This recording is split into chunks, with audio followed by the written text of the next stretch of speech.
Hey there, guys. All right, today we are back with some more of World War II every week. That's what I'm going to call it. They don't really have like a title for it like they did with the Great War. I almost said we're back with more of the Great War. We're not. That's in the past. This time, World War II begins December 8th, 1939.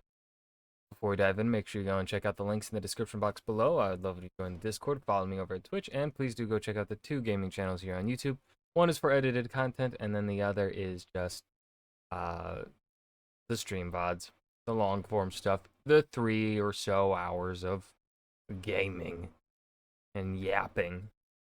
So, speaking of yapping, I'm gonna stop, and we're gonna dive right in. I don't know. September 8th, 1939. Last week, Germany invaded Poland and a Polish-German war began. This week, in just a matter of days, it becomes a second world war.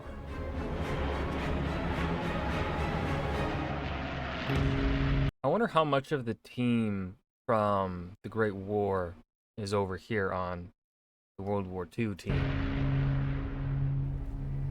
I'm Indy Nidell. This is World War II.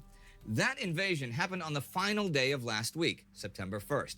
That same day, Soviet and Mongolian forces beat the Japanese far to the east at Khalkhin Gol. So one local war began as another one ended.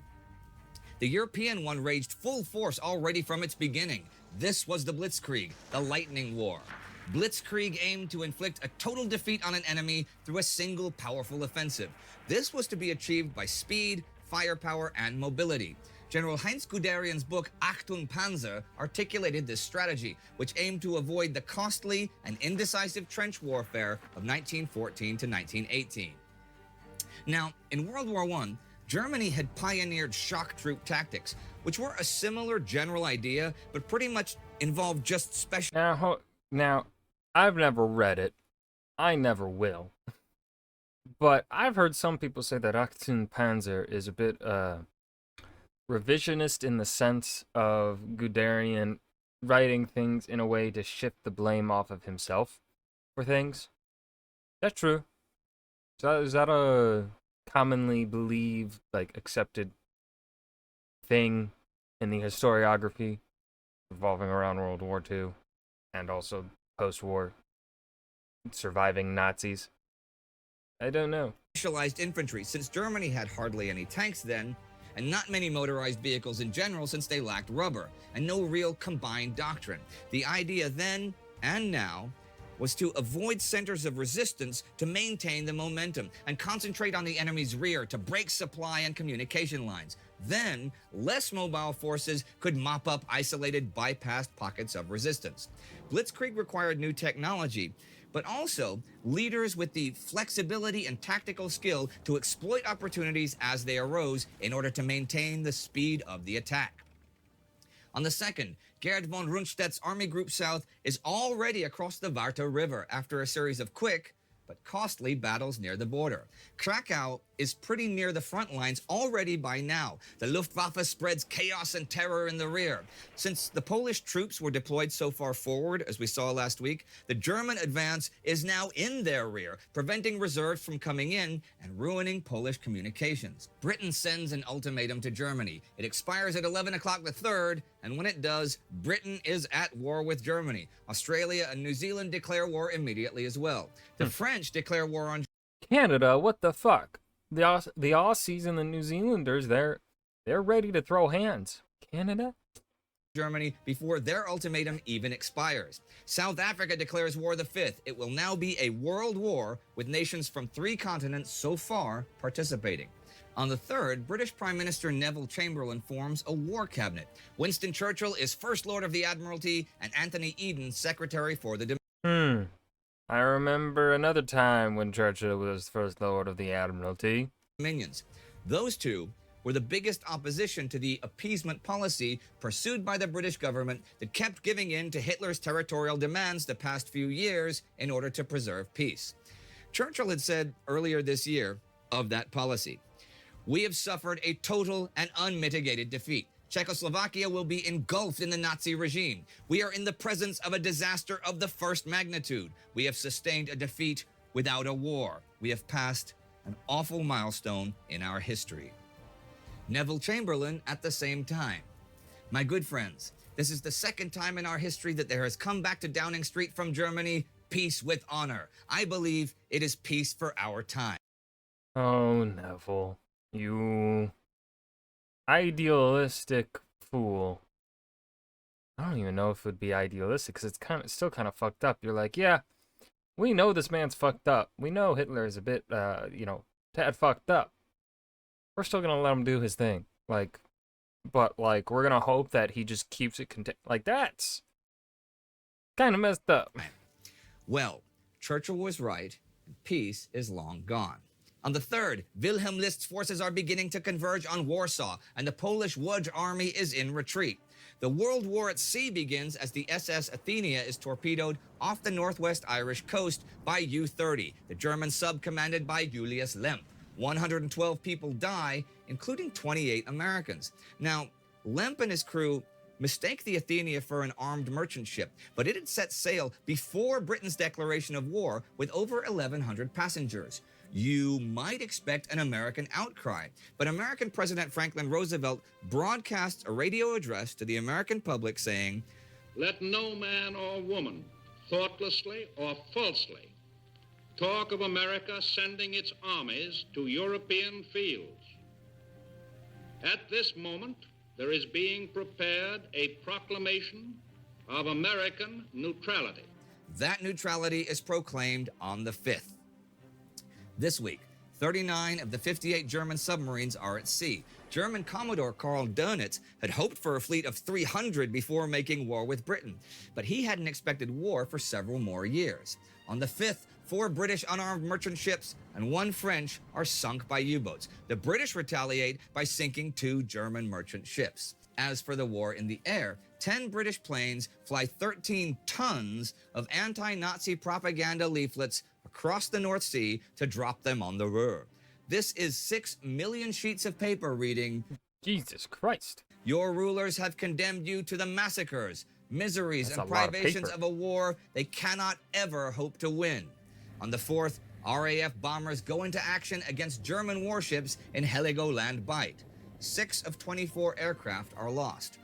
At this point, British pilots are under orders not to endanger German civilians. This still seems to make sense, but the German army commanders certainly give no such orders to their men. Nope. German Quartermaster General Eduard Wagner even writes on the 4th, "Brutal guerrilla warfare had broken out everywhere, and we are ruthlessly stamping it out. We won't be reasoned with. The harder we strike, the quicker there will be peace again."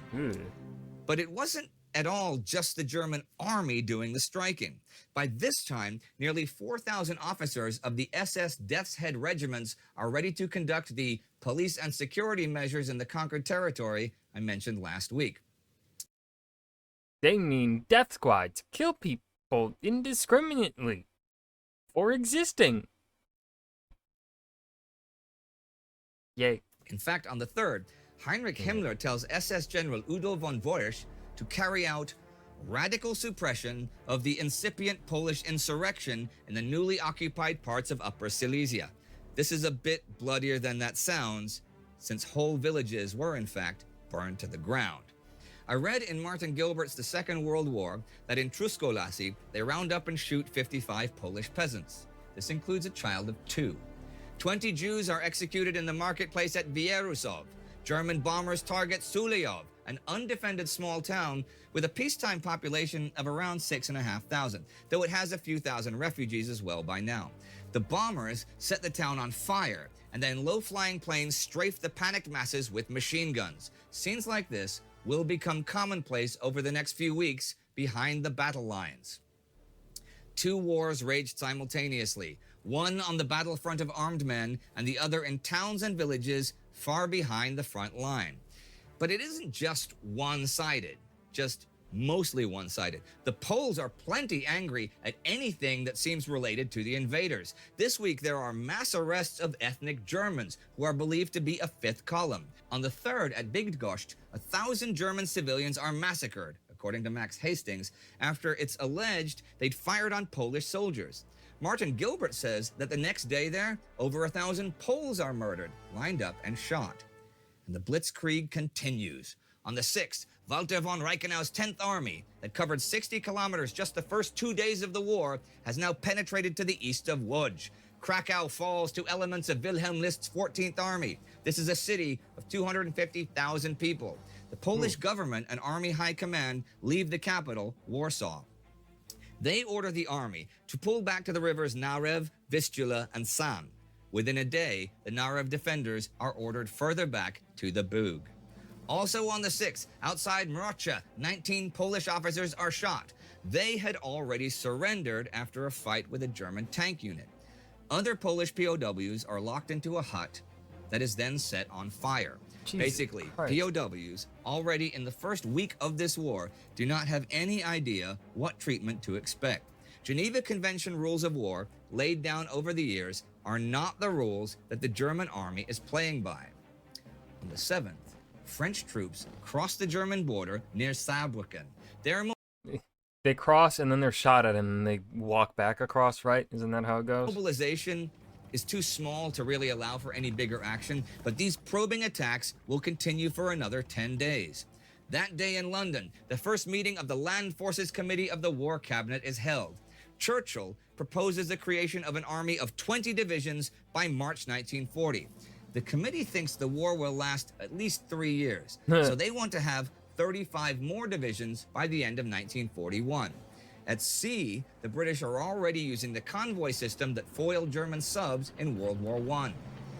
The Polish naval base at Westerplatte surrenders after heavy German bombardment, and at the end of the week, Reichenau's advance units reach the Warsaw suburbs in the late afternoon of the 8th. List's army reaches the River San, both north and south of Przemysl. Heinz Guderian's Panzer Corps is attacking along the Bug River east of Warsaw. It is all-out total war across western and central Poland. Y'all remember the Battle of Przemysl? Wasn't that like fortress town that had like a lot of Austro-Hungarian soldiers in it that got captured by Russia in World War One? Ah. Throwback. Poland as the week comes to an end. Nations from 3 continents have now declared war on Germany, making this the Second World War.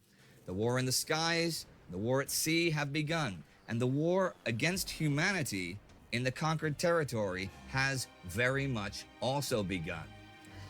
Horror is already a theme of this war, now 1 week old. And of course, Hitler had already boasted that the Jews would be his main victims. Last winter, he had declared that if there were a war, the result will not be the Bolshevization of the earth and thus the victory of Jewry, but the annihilation of the Jewish race in Europe. Well, we saw this week that attempts to do that have begun, though the annihilation is not confined to Jews. But though the German army is guilty of war crimes, it is the SS units that will run the civilian operations. This week, Adolf Hitler told Army Commander Walter von Brauchitsch that the army was not to interfere in SS operations. Oh, God. I'll end with a quote by Hitler that I found in Max Hastings' All Hell Let Loose. Genghis Khan had millions of women and men killed by his own will and with a light heart. History sees him only as a great state builder. I have sent my death's head units to the east with the order to kill without mercy men, women, and children of the Polish race or language. Only in such a way will we win the Lebensraum that we need. Jesus Christ. If you'd like to see our Between Two Wars episode about Hitler's rise to power, you can click right here for that. And that was World War II Begins, the second week, September 8th, 1939. I have nothing to add here at the end of this video. This is going to be, we're starting off already very, diving straight deep into the horrors and awfulness of World War II. World War One kind of, was there a lot of bad shit going on? Yeah, but it still took us a little while to get to the Armenian genocide. We're diving into the deep end here right off the bat with World War II because Hitler's a piece of shit. I hope you guys enjoy. Well, I don't know if you can really enjoy the sadness, the depression, the horror of World War II discussions, but I hope you enjoyed this video. I don't know how else to end. Remember to hit that like button and subscribe for more, and I will see you guys in the next video. Peace.